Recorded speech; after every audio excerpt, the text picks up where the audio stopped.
তরমুজ, জিলাপি, কেমন ছোট ছোট জিলাপি, কলা, কলারও কত দাম, সব জিনিসের দাম। কলা 40 টাকা 45 টাকা আলি, এটা কোনো কথা? ঢেঁড়স দিয়া চিংড়ি মাছ, ডাইল, ডাইল পাতিল পুরা বড়া বড়া, পানি দে তৈলইব। তারপরে লতি দিয়েও চিংড়ি মাছ, আজকে বেশি চিংড়ি মাছ, তেলাপিয়া দিলে কি কই না কই, পোয়া মাছ আলু বেগুন দিয়া ঘুরতেছে ডাইলটা।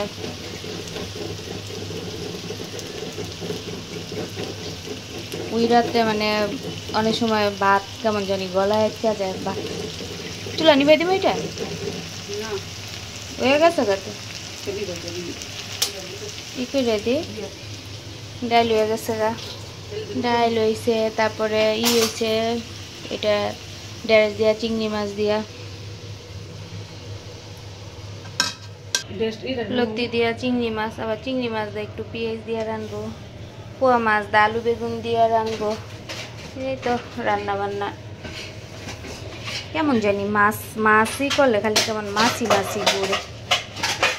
ধনিয়া পাতা কেটে রাখছে, মানে সব জিনিস রেডি বাও করে রাখছে।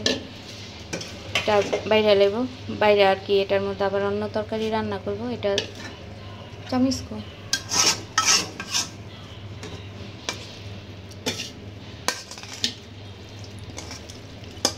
বাইরে লাইতেছে।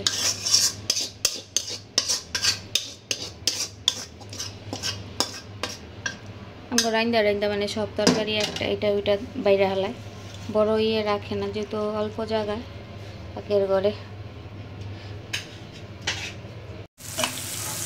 বুট বাগার দিতেছে, এটার মধ্যে কি, এটার মধ্যে বেগুন দিয়া আলু দিয়া পোয়া মাছ রান্না। গরম হয়ে গেছে।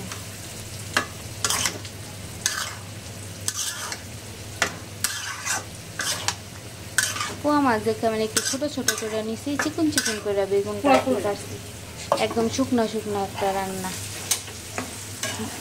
বাগার দিয়ে লাইছে, জিরা থাকি দিছ বাস। এই জায়গায় বুট বাগার দিয়ে লাইছে। বেগুনির জ্বালা ঠিক মতো, পোকার জ্বালা বেগুনি বাঁচতে পারি না ঠিক মতো, ছোট ছোট হয়ে গেছে গাছটা। আর এই যে আলু বেগুন দিয়া তরকারি, পোয়া মাছটা কেমন জানি ভেঙে ভেঙে গেছে গা।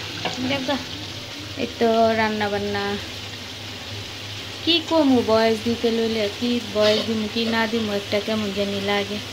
তো যাই হোক, সবাই ভালো থাকবেন, সুস্থ থাকবেন। আজকের মতো আমাদের ভিডিওটা এই পর্যন্তই।